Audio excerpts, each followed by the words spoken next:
BA तृतीय वर्ष षष्ठ सत्र हिंदी ऐच्छिक प्रश्न पत्र क्रमांक 14वां प्रश्न पत्र, जिसका शीर्षक है आधुनिक साहित्य का इतिहास।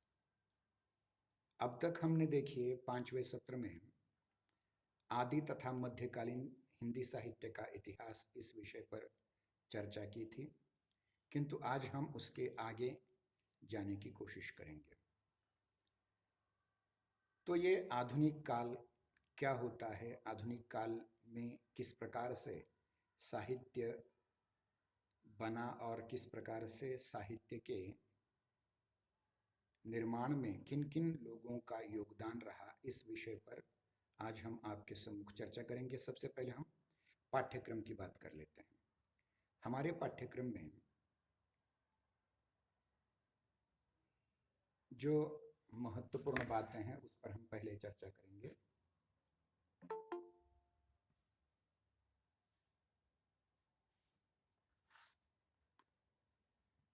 अवंती शामिल हुई थी, फिर से बाहर निकल गई। ठीक है, देखेंगे और एक बार। देखिए कि BA तृतीय वर्ष के हिंदी ऐच्छिक प्रश्न पत्र क्रमांक 14 अर्थात आधुनिक हिंदी साहित्य का इतिहास, इस विषय के पाठ्यक्रम को देखने से पूर्व हम ये पहले देखें कि इसका उद्देश्य क्या है इस पाठ्यक्रम को पढ़ाने का। पहली बार ध्यान रखिए कि साहित्य आस्वादन की अभिरुचि का विकास, परिसंस्कार, यानी साहित्य जब हम पढ़ते हैं, वांग्मय साहित्य, लिटरेचर, अलग अलग नामों से इसे भले ही पुकारा गया हो, लेकिन इसका मूल उद्देश्य यह है कि उसका आस्वाद लेने आना चाहिए। साहित्य शास्त्र प्रश्न पत्र में हमने एक बात देखी थी कि साहित्य का जो प्रयोजन है उसमें सद्यः पर निवृत्त है, यानी साहित्य का रसास्वादन आपको साहित्य पढ़ने के साथ ही आना चाहिए। इस प्रकार से हमने चर्चा की थी। और यह जो हम आधुनिक हिंदी साहित्य का इतिहास के रूप में सरसरी तौर पर कुछ एक विशिष्ट कालखंड 1857 से लेकर के अब तक का जो कालखंड है उसको लेकर के जब चर्चा कर रहे हैं, तो इसमें जिन साहित्यिक कृतियों का, जिन लेखकों का, जिन कवियों का उल्लेख होगा, उनके कविताओं का, उनके पाठों का, उनके नाटकों का, उनकी आत्मकथा इत्यादि अन्य साहित्य के अन्य विधाओं का आस्वादन हमें करने आना चाहिए और उसकी में अभिरुचि निर्माण होनी चाहिए। मतलब कोई अच्छा उपन्यास पढ़ें, गोदान जैसा उपन्यास प्रेमचंद जी का हो, या गबन जैसा उपन्यास हो, या फिर कितने पाकिस्तान जैसा कमलेश्वर का उपन्यास हो, या आजकल आने वाले उपन्यास हों, या फिर कहानियाँ हों, चाहे नाटक हों, चाहे एकांकियाँ हों, इन्हें पढ़ने का परिसंस्कार हमें आना चाहिए। और इसी संस्कार से आप, जब ये संस्कार आपके हृदय में आएगा, आपके मस्तिष्क में आएगा, तो ही आप साहित्य का आस्वादन कर पाएंगे। दूसरा है जीवन मूल्यों के प्रति आस्था। ध्यान दें, आजकल मानवीय जीवन मूल्यों के प्रति आस्था निर्माण करने का बहुत बड़ा दायित्व साहित्यकार निभा रहे हैं। क्योंकि देखिए कि इतनी प्रगति हो चुकी है, इतना विकास हो रहा है, इतना विकास हो रहा है कि हम तीसरे विश्व युद्ध के मुहाने पर खड़े हैं। पता नहीं यूक्रेन में क्या होने वाला है और आगे चल करके भारत का क्या होगा। लेकिन अगर हमने इन जीवन मूल्यों के प्रति अपनी आस्था रखी तो युद्ध हो ही नहीं पाएंगे। देखिए, अमिता जैसा उपन्यास हमने पढ़ा जो युद्धों का विरोध करता है, जिसमें सम्राट अशोक अपना शस्त्र परित्याग करके अहिंसावादी बौद्ध धर्म स्वीकार करके कभी फिर युद्ध नहीं करता है। वो स्थिति आनी चाहिए। आज भी मराठी में एक कहावत है, युद्ध नको बुद्धावा। ये सब क्या है? मानवीय जीवन मूल्यों के प्रति आस्था है। और ये मानवीय जीवन मूल्य कौन से है? सत्य, अहिंसा, अस्तेय, स्वच्छता, इंद्रिय निग्रह, दूसरे पर आक्रमण न करना, अपने मन का निग्रह करना, अपने मन पर विजय पाना। ये बहुत महत्वपूर्ण बातें हैं और इन्हीं जीवन मूल्यों के आधार पर हम मानवीय सांस्कृतिक परिवेश को बहुत अच्छा बना सकते हैं। इसलिए साहित्य पढ़ते समय या साहित्य का इतिहास पढ़ते समय हमें मानवीय जीवन मूल्यों के प्रति आस्था निर्माण होनी चाहिए। और तीसरा उद्देश्य यह है इसका, हिंदी साहित्य की परंपरा से परिचय। जो हिंदी साहित्य की परंपरा थी आदिकाल, भक्तिकाल, रीतिकाल से, वो आधुनिक काल में रूपांतरित कैसे हुई, उस परंपरा को भी हमें देखना है, उसका परिचय प्राप्त करना है। ये हुई बातें उद्देश्य के प्रति। और अध्ययन अध्यापन पद्धति में हम व्याख्यान पद्धति ये ऑनलाइन पद्धति से कर रहे हैं। अगर आप में से कोई महाविद्यालय में आकर के प्रत्यक्षता शिक्षा करता है तो आनंद ही है, लेकिन कुछ अपनी अपनी मजबूरियां होती हैं, कुछ अपनी अपनी कठिनाइयां होती हैं। और हमारा ये अंग्रेजी में कहावत है, show must be go on, मतलब ये काम तो चलते रहना चाहिए। इसलिए व्याख्यान पद्धति के साथ साथ इस प्रकार से गूगल मीट के द्वारा हम भी अपनी बातें आपके सम्मुख रखने का प्रयास करेंगे। और उसके उपरांत दूसरी बात यहाँ है कि लेखन एवं पठन कौशल्य की वृद्धि के लिए अध्ययन। देखिए, अगली आने वाली परीक्षाएं आपकी वस्तुनिष्ठ नहीं होंगी, ऑनलाइन नहीं होंगी। अब अगली आने वाली आपकी परीक्षाएं ये प्रत्यक्ष होने वाली हैं। तब तक कोरोना पूरी तरह से, आप देखिए चारों ओर से कोरोना का जो ओमिक्रॉन है वो भी ढीला पड़ गया है और धीरे धीरे हर काम में छूट मिल रही है। और 2 तारीख से ही ऑफलाइन तासिकाएं लेने का आदेश सरकार ने दिया हुआ है, उसका सर्कुलर हमने डाल दिया है। तो उस दृष्टि से हमें 2 कौशल्य आने चाहिए, क्योंकि ये जो परीक्षा आपकी होगी वो है पठन कौशल पर। आपको आपकी प्रश्न पत्रिका तो कम से कम अच्छी तरह पढ़ने आनी चाहिए ताकि आपके जहन में आ जाए, और फिर उसका उत्तर आप कभी शॉर्ट नोट के रूप में, यानी जिसको हम टिप्पणी कहते हैं, टिप्पणी के रूप में लिखें, या रेफरेंस टू कॉन्टेक्स्ट के रूप में लिखें, लघुत्तरी प्रश्न लिखें, बृहत्तरी उत्तर बृहद यानी हम कहते हैं उसके लिए, देखिए कि लघुत्तरी और जो बड़े प्रश्न दीर्घोत्तरी प्रश्न होते हैं उनका भी उत्तर आप सही ढंग से लिखें। मतलब वाचन और लेखन कौशल ये आपका बढ़ना चाहिए, क्योंकि वस्तुनिष्ठ परीक्षाओं में केवल 4 पाइयों में से आपने एक को टिक किया, वो सही गलत उसके अंक आपको मिल गए। लेकिन अब ऐसा नहीं होगा। अगली आने वाली परीक्षाओं में आपको प्रश्न पत्र के प्रारूप के आधार पर 50 अंकों का प्रश्न पत्र आपके पाठ्यक्रम का होगा। वो हम उसका प्रारूप भी इस पाठ्यक्रम के अंत में आपके सम्मुख रखने का प्रयास करेंगे। तो देखिए पाठ्यक्रम में क्या है। देखिए 5वें सत्र के पाठ्यक्रम में हमने साहित्य इतिहास लेखन परंपरा का अध्ययन किया था। उसके उपरांत पहला कालखंड आदिकाल, उसके प्रधान कवि, भक्तिकाल उसके प्रधान कवि, और रीतिकाल उसके प्रधान कवि, इनका हमने अध्ययन किया था। इस सत्र में हमें ये प्राप्त करना है, पढ़ना है कि आधुनिक काल का साहित्य कैसा है। और उसमें से भी 2 साहित्य के प्रकार आपको पढ़ने हैं, गद्य और पद्य। पद्य और गद्य, पद्य को ही काव्य कहा जाता है, और गद्य जो कथा कथितर गद्य है वो सारी बातें इसमें आ जाती हैं। और सबसे महत्वपूर्ण बात है कि काव्य साहित्य ये लंबा पाठ्यक्रम है आपका, यानी इस सत्र में आपको बहुत डिटेल में पढ़ना पड़ेगा। सबसे पहले हमें आधुनिकता क्या है समझना पड़ेगा।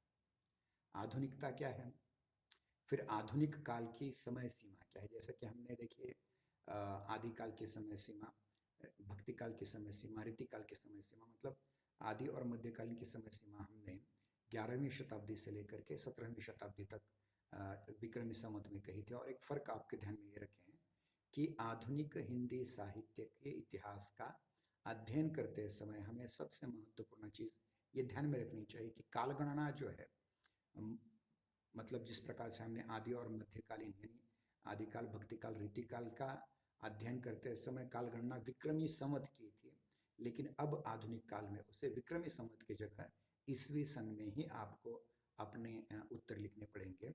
और हमने कहा था कि जो तीसरा काल है हमारा, दूसरा काल है, तीसरा काल रीतिकाल, रीतिकाल की समय सीमा 1700 विक्रमी संवत से लेकर के 1900 विक्रमी संवत तक है। अर्थात विक्रमी संवत में और ईसवी सन में 57 वर्ष का फर्क होता है। इसलिए 1857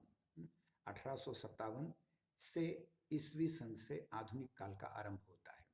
और आधुनिक काल की प्रवृत्तियां कैसे रही, जैसे हमने आदिकाल, मध्यकाल, आदिकाल, भक्तिकाल और रीतिकाल की परिस्थितियां देखी थी, उसी प्रकार से हमें इन परिस्थितियों का भी ज्ञान होना चाहिए। मतलब 1857 की क्रांति के समय क्या हुआ, उसका क्या प्रमाण हुआ, क्या परिणाम हुआ, और आगे चल करके 1857 की क्रांति के बहुत महत्वपूर्ण 3 पहला परिणाम ये हुआ कि हमारी जो एतद्देशीय सल्तनतें थी, जो राजेशाही थी, वो लगभग एक तरह से नष्ट हो गई।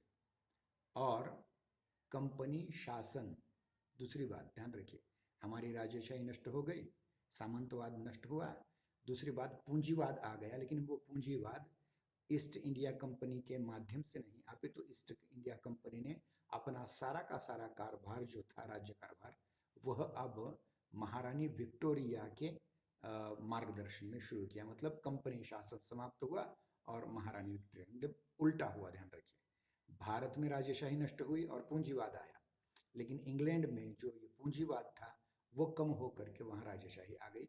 ये बहुत महत्वपूर्ण बातें हुई, परिणाम। तीसरी बात यह है कि उस समय में लॉर्ड डलहौजी के नेतृत्व में बेतार कातार पोस्ट ऑफिस की महत्वपूर्ण बात, फिर रेलगाड़ी है, फिर फोटोग्राफी, बहुत सारे आधुनिक आविष्कारों का प्रयोग दैनंदिन जीवन में होने लगा। और इसके साथ ही इसकी देखरेख में 1857 के आसपास 3 विश्वविद्यालय शुरू किए अंग्रेजों ने। 1800 में एक विश्वविद्यालय शुरू किया था, लेकिन उसका नाम कॉलेज ही था, फोर्ट विलियम कॉलेज, जो कलकत्ता में वहाँ था। उसका बाद में रूपांतरण कलकत्ता विश्वविद्यालय में, कलकत्ता यूनिवर्सिटी में किया गया। उसी समय लगभग मुंबई में भी एक यूनिवर्सिटी आ गई, मुंबई यूनिवर्सिटी, और दक्षिण में मद्रास यूनिवर्सिटी। 3 यूनिवर्सिटी आ गई। और उसके बहुत बाद में दिल्ली की यूनिवर्सिटी आ गई, उसके बहुत बाद में अलीगढ़ मुस्लिम यूनिवर्सिटी आ गई, उसके बहुत बाद में काशी बनारस हिंदू विश्वविद्यालय का निर्माण हुआ। और एक प्रकार से उच्च शिक्षा का बहुत बड़ा प्लेटफॉर्म अंग्रेजों ने खड़ा किया। ये बहुत बहुत सारे परिवर्तन मैं आपको बता रहा हूँ। और इन विश्वविद्यालयों में पढ़ने वाले छात्रों ने, खास करके मुंबई विश्वविद्यालय में पढ़ने वाले, कलकत्ता विश्वविद्यालय में पढ़ने वाले, मद्रास विश्वविद्यालय में पढ़ने वाले छात्रों में एक प्रकार से क्या आ गया, राष्ट्रवाद निर्माण हुआ है। और इसी राष्ट्रवाद के चलते आगे चल करके हमारा देश स्वाधीन करने के लिए प्रयास किए गए और बहुत सारे सामाजिक सुधार भी हुए।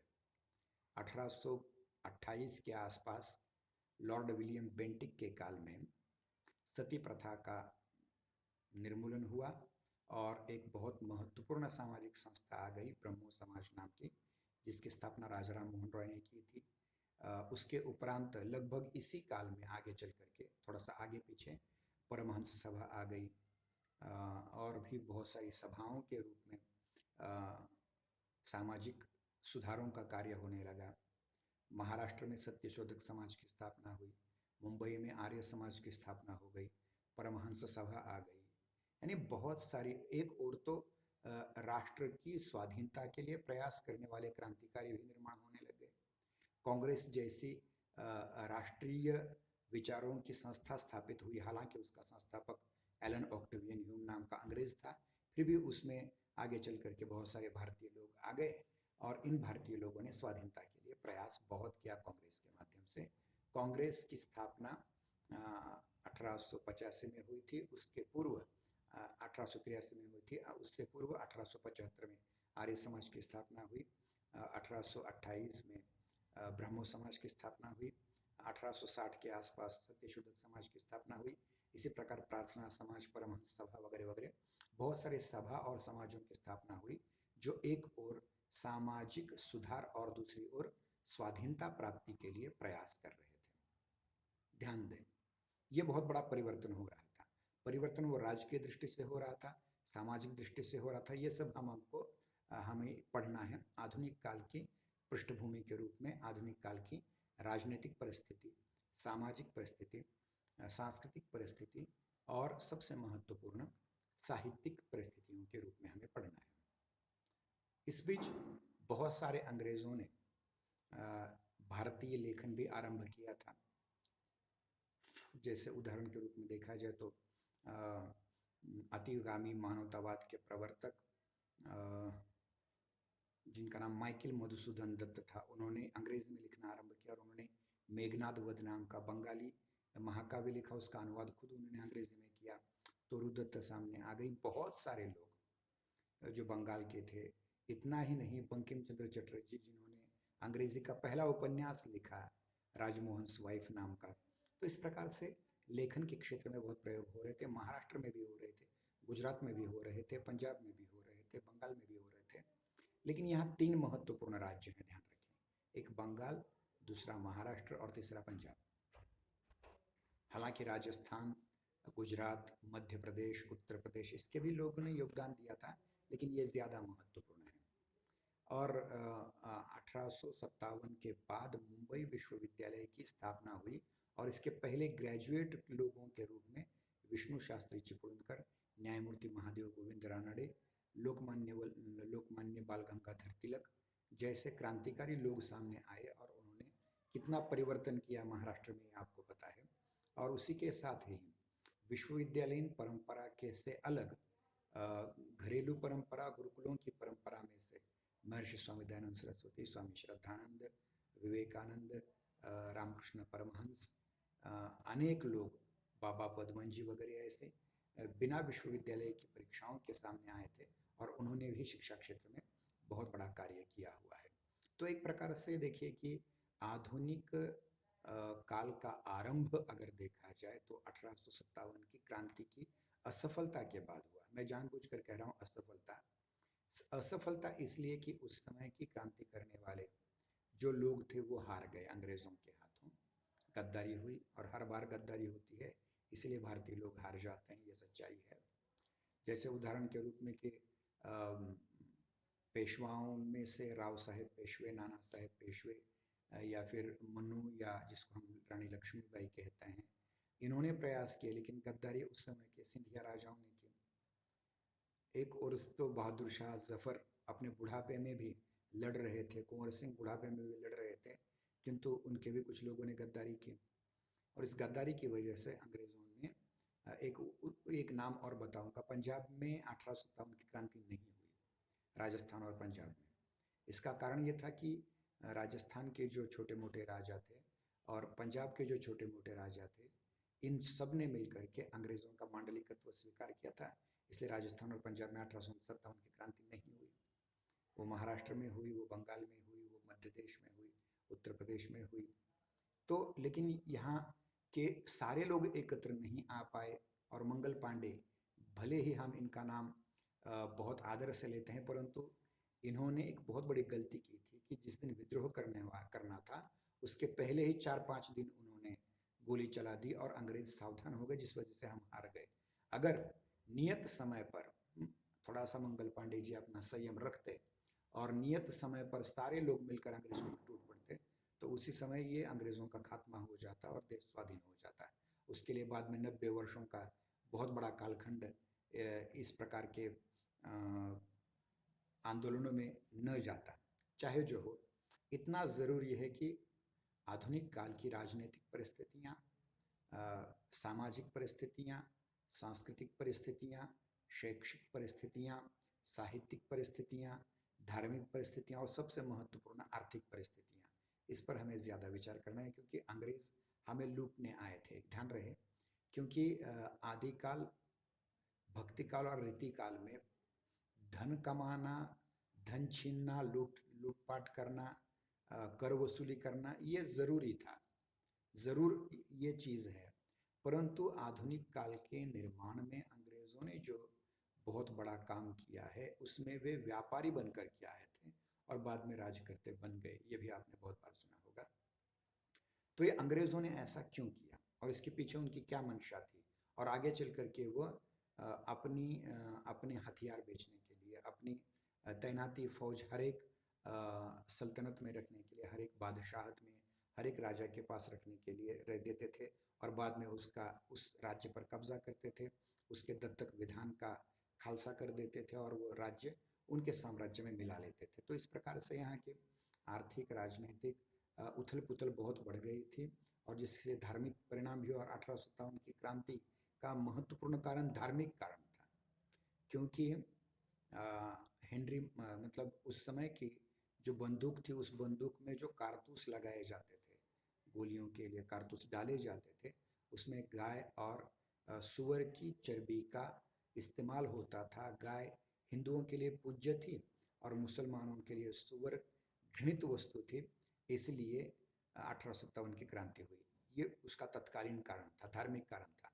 और इसके बाद अंग्रेजों ने ये इस बात को गांठ से बांध लिया कि इस देश में धार्मिक भावनाओं को ठेस पहुंचाने से काम नहीं चलेगा। इसलिए उन्होंने बाद में कभी जा करके धार्मिक प्रश्नों पर कोई भी अपना रुख नहीं लिया, और इस वजह से भारतीय लोगों को अपने अपने धर्म में समाज सुधारक लाने पड़े। ध्यान रखिए, 1857 की क्रांति के बाद जितने भी समाज सुधारक हुए हैं उन्हें अंग्रेजों ने साथ नहीं दिया।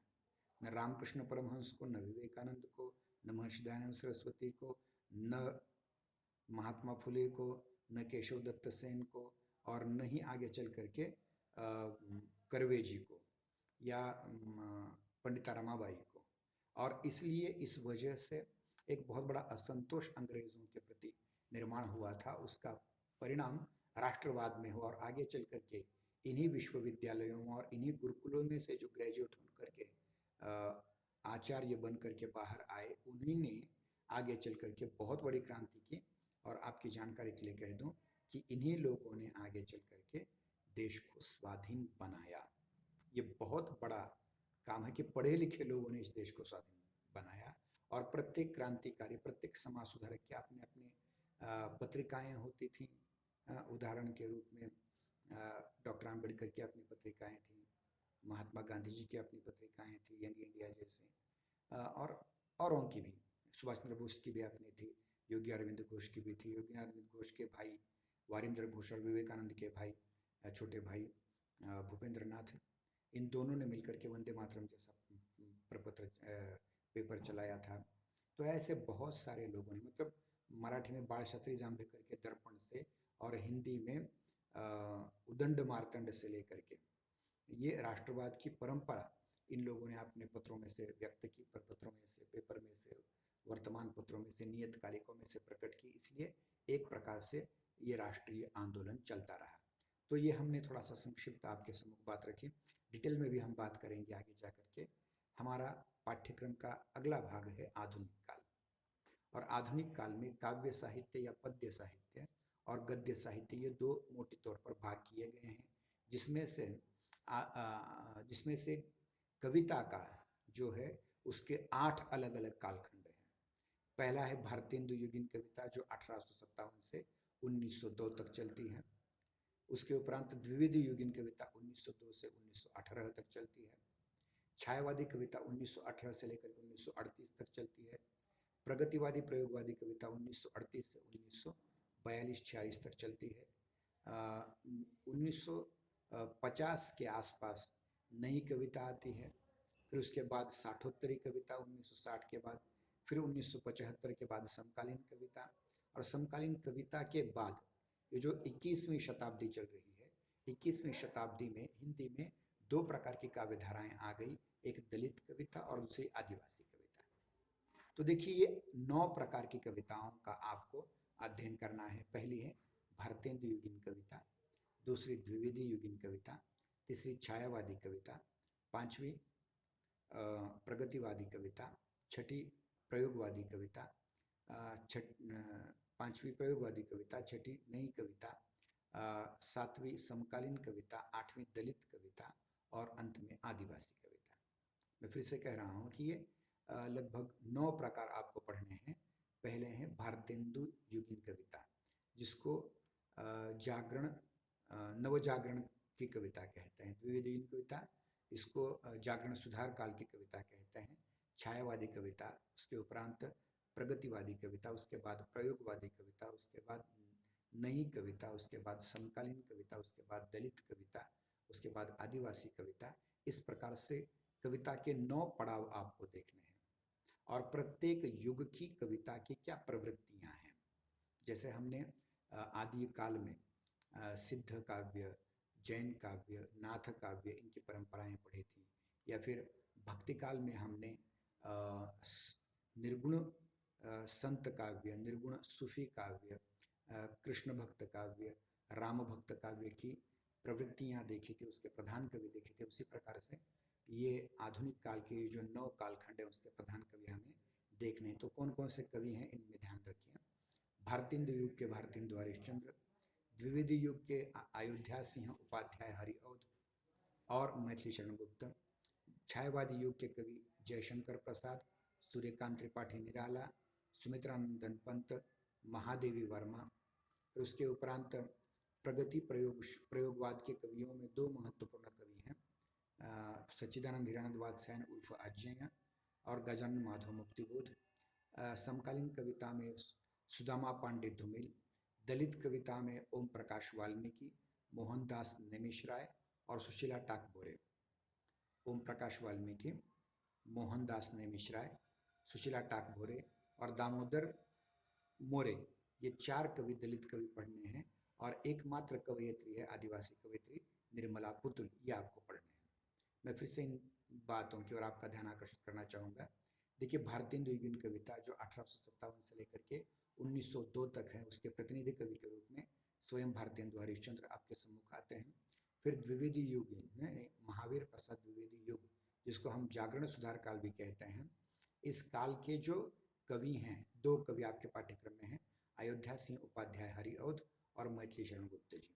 फिर उसके बाद 1918 से 1938 तक का जो कालखंड आता है उसको हम छायावादी कविता कहते हैं। और छायावादी कवियों में जयशंकर प्रसाद, सूर्यकांत त्रिपाठी निराला, सुमित्रानंदन पंत और महादेवी वर्मा, ये चार कवि छायावाद के कवि हैं। और छायावाद इसलिए महत्वपूर्ण है कि छायावाद जिस प्रकार से भक्ति काल को स्वर्ण युग कहा जाता है हिंदी साहित्य का, उसी प्रकार से छायावादी काल को हिंदी साहित्य का हीरक युग कहा जाता है। उसके उपरांत प्रगति प्रयोग काल जो आता है, जो 1938 से लेकर के 1950 के लगभग चलता है, उसके दो कवि आपके पाठ्यक्रम में हैं। एक है सच्चिदानंद हिरानंद वात्स्यायन अज्ञेय और दूसरे हैं गजानन माधव मुक्तिबोध। फिर उसके बाद समकालीन कविता आ जाती, नई कविता और समकालीन कविता आ जाती है। इसके कवियों के रूप में सुदामा पांडे धूमिल आपके पाठ्यक्रम में है।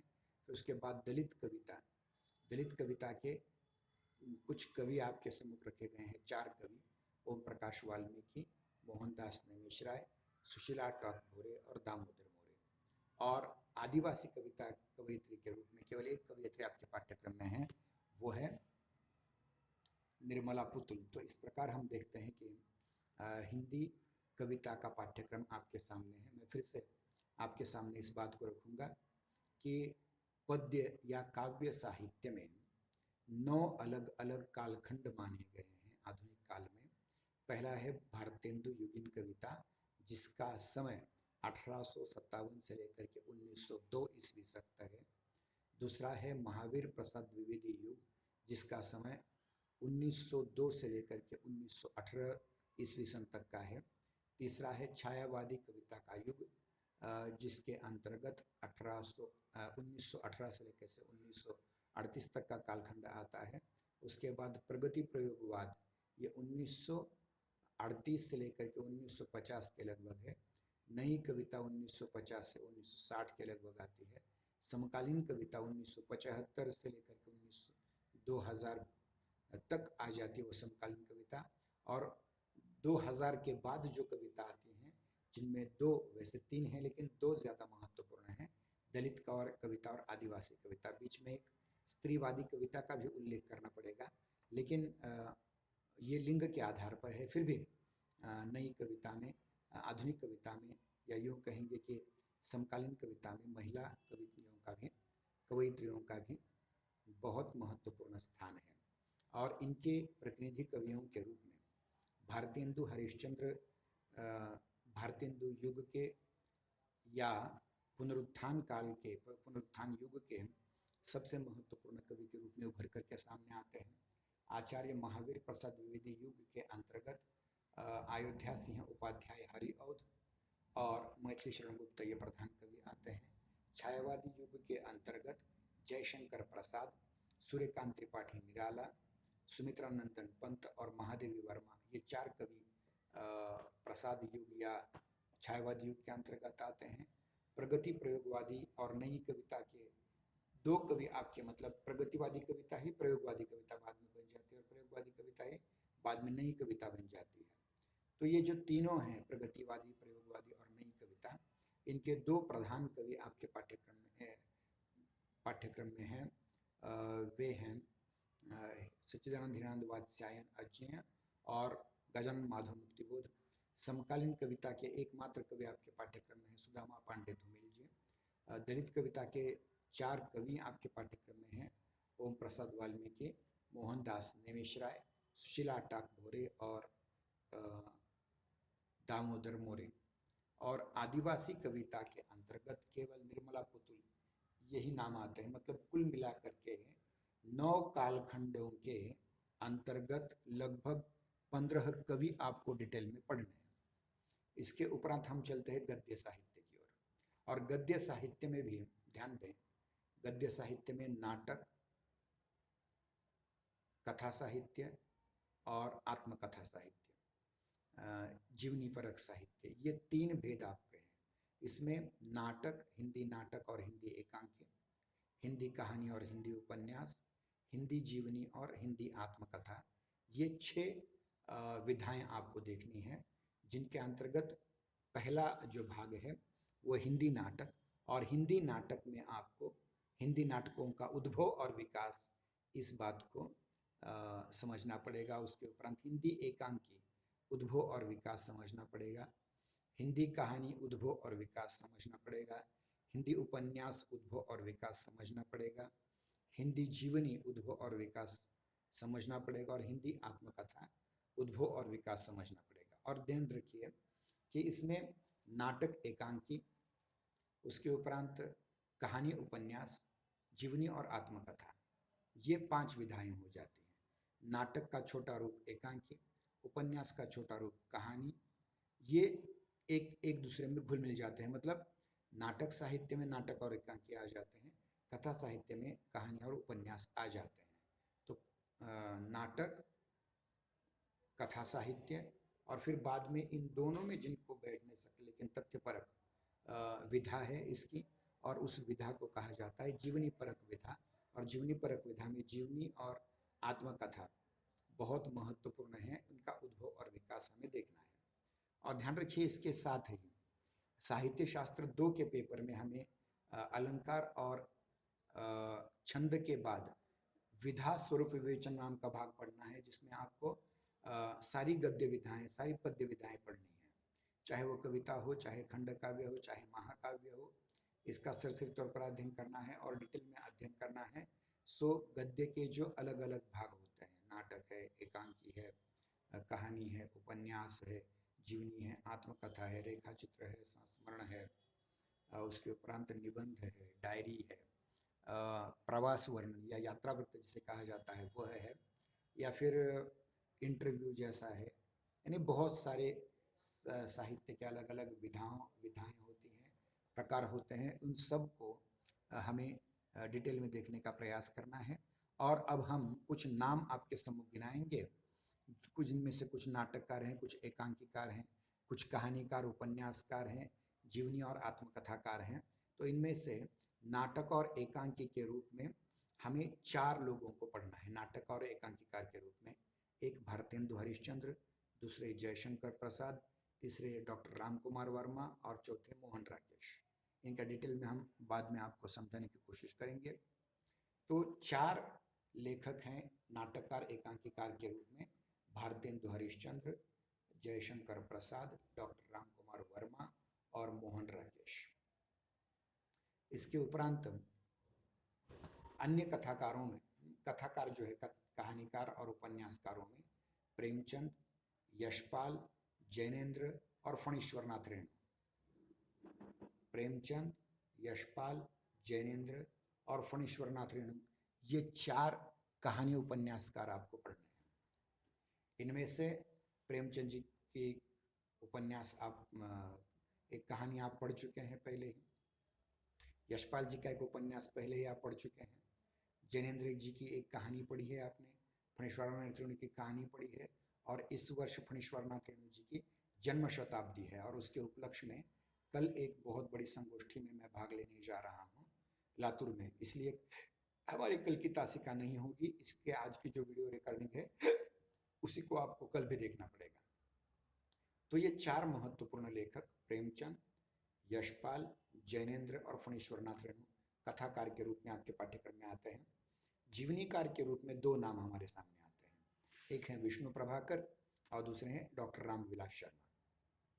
विष्णु प्रभाकर जी ने एक बहुत महत्वपूर्ण जीवनी लिखी है जिसका नाम है आवारा मसीहा, जो जीवनी बंगाल के प्रसिद्ध उपन्यासकार, कहानीकार, लेखक, चिंतक शरद चंद्र चट्टोपाध्याय जी पर, शरद चंद्र चटर्जी या शरद चंद्र चट्टोपाध्याय, इनके जीवन पर आधारित जो उनकी जीवनी लिखी है, जीवन चरित्र लिखा हुआ है जिसका नाम है आवारा मसीहा। इसको हम डिटेल में समझाने का प्रयास करेंगे। दूसरे जीवनीकार हैं डॉक्टर रामविलास शर्मा, जिन्होंने छायावादी कवि सूर्यकांत त्रिपाठी निराला जी पर महाप्राण निराला की साहित्य साधना या निराला की साहित्य साधना नाम से उनकी जीवनी लिखी है। ये भी अत्यंत महत्वपूर्ण जीवनी है। तो ये दो जीवनीकार हैं, विष्णु प्रभाकर और डॉक्टर रामविलास शर्मा। विष्णु प्रभाकर जी ने प्रसिद्ध बंगाली साहित्यकार, उपन्यासकार, कथाकार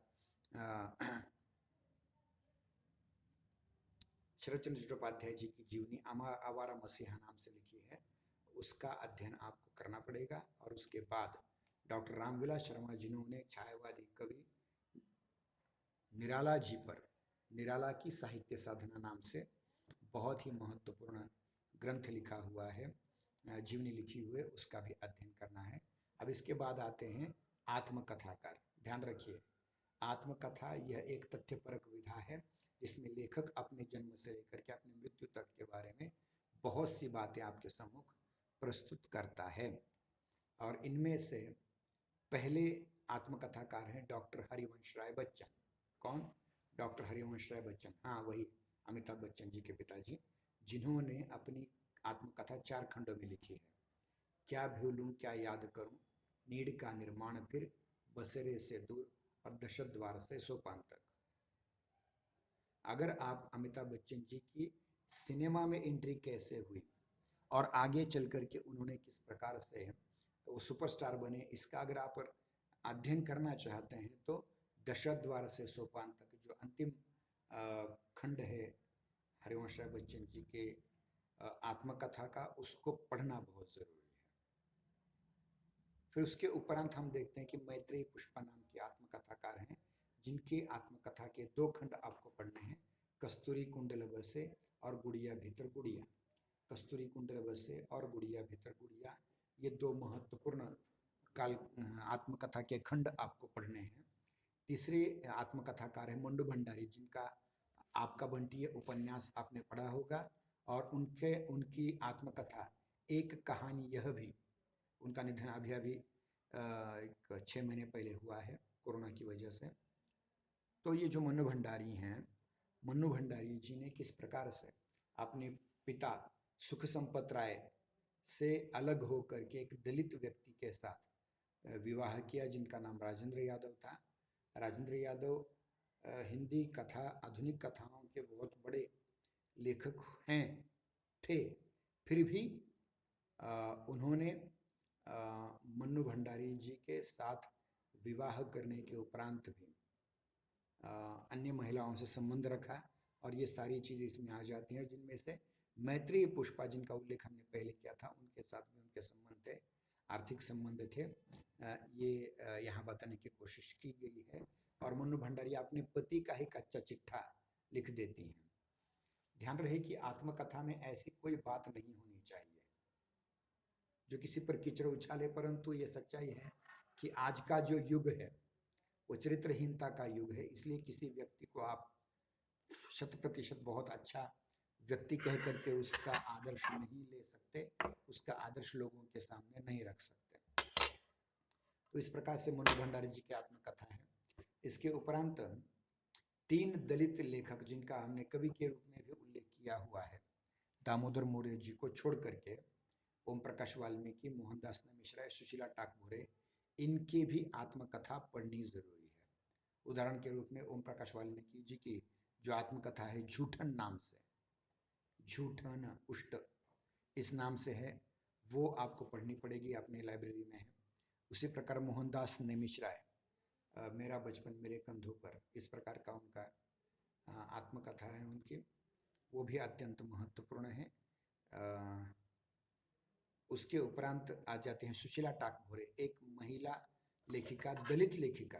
पहले तो देखिए समाज में दलित समाज पद दलित है, डिप्रेस्ड है, और इस डिप्रेस्ड दलितों में भी उनकी पत्नियां डिप्रेस्ड हैं।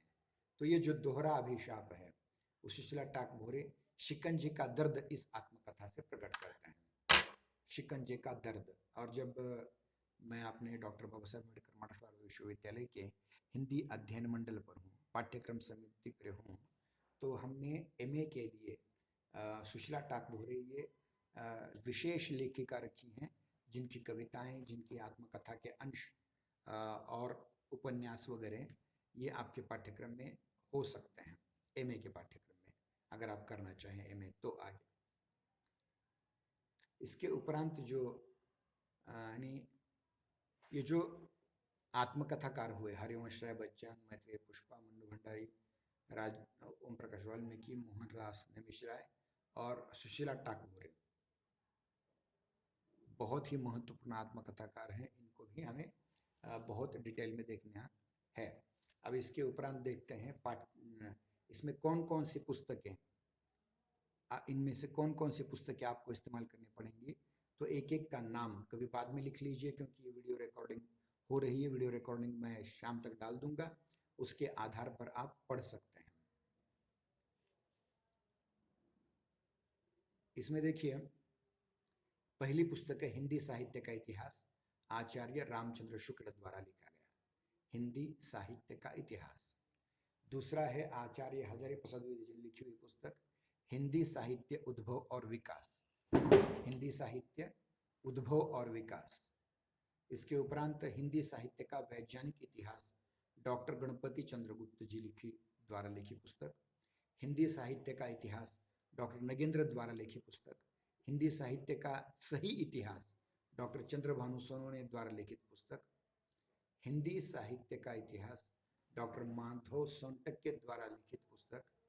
और अंतिम पुस्तक है हिंदी साहित्य युग और प्रवृत्तियां, डॉक्टर शिव कुमार शर्मा। इनमें से 8वीं जिस पुस्तक का मैंने उल्लेख किया है, हिंदी साहित्य युग और प्रवृत्तियां, बहुत ही महत्वपूर्ण है, डॉक्टर शिव कुमार शर्मा जी का। इसका छात्र संस्करण भी प्राप्त होता है।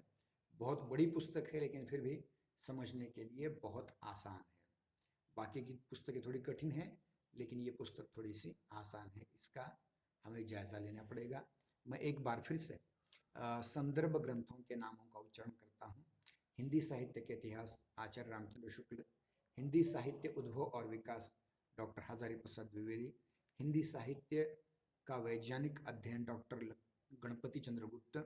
हिंदी साहित्य का इतिहास, डॉक्टर नगेंद्र। हिंदी साहित्य का इतिहास, डॉक्टर माधव सोनटक। हिंदी साहित्य युग और प्रवृत्तियां, डॉक्टर शिव कुमार शर्मा। ये हमारा पाठ्यक्रम रहा। अब हम रहे हुए 5 मिनट में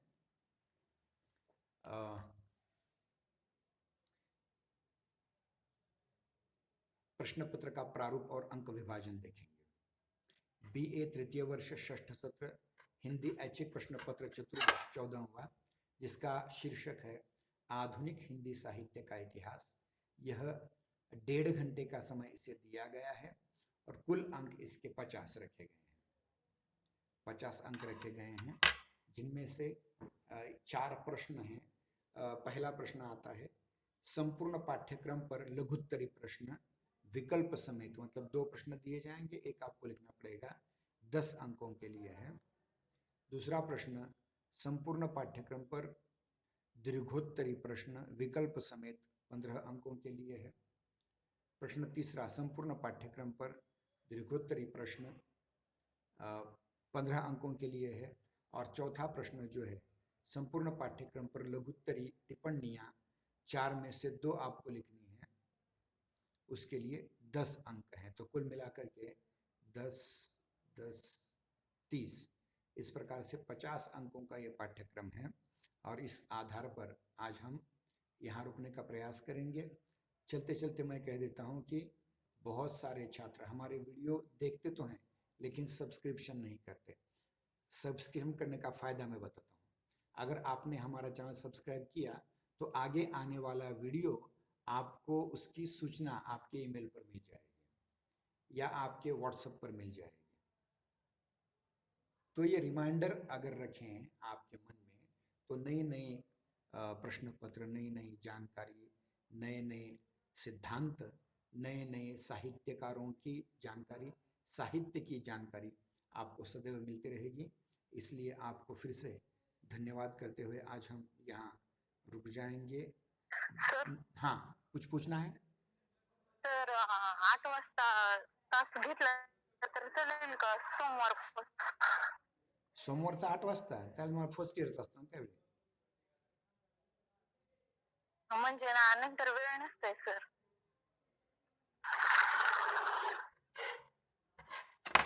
नाही, सोमवार ते शुक्रवार आपला जो तास आहे ना, सोमवार ते गुरुवार, तो दुपारी 12:30 आहे ना आपला. हा पण तेच ना वेळ भेटत नाही माझा ना MPSC चे क्लासेस असतात नंतर मग सकाळी 10 वाजेपर्यंत म्हणजे 9 वाजेपर्यंत भेटते वेळ 8 ते 9. बरं, तुम्ही MPSC क्लासेस करता, आपल्या कॉलेजमध्ये स्पर्धा परीक्षा मार्गदर्शन केंद्र आहे, माहित आहे का तुम्हाला? नाही. नाही, त्याचा प्रमुख मी आहे. आणि दर रविवारी आपली एक गुगल फॉर्म परीक्षा त्याची होत असते. आजपर्यंत त्यात तुमचं नाव कधी दिसलं नाही म्हणून विचारतोय मी. प्रत्येक वेळी प्रत्येक ग्रुपवर पाठवतो मी. Google मला नाही सर ती येत. कसं काय? तुम्ही नाहीत का हिंदीच्या ग्रुपवर? नाही येत. हिंदीच्या ग्रुपवर तुम्ही नाही आहेत का? आहे ना आता हिंदी. लिंक तुम्हाला कशी मिळेल? मी हिंदी प्रत्येक BA थर्ड इयर. हो, BA थर्ड इयरचं नाही, मी प्रत्येक वेळी शनिवारी संध्याकाळी आपल्याला 50 मार्काची गुगल हा फॉर्म परीक्षा पाठवतच असतो. ती आजपर्यंत तुम्ही कधीच दिलेली नाही. लक्ष देत नाहीत का? कोणत्या कोणत्या पदाची तयारी करताय सर तुम्ही? दिली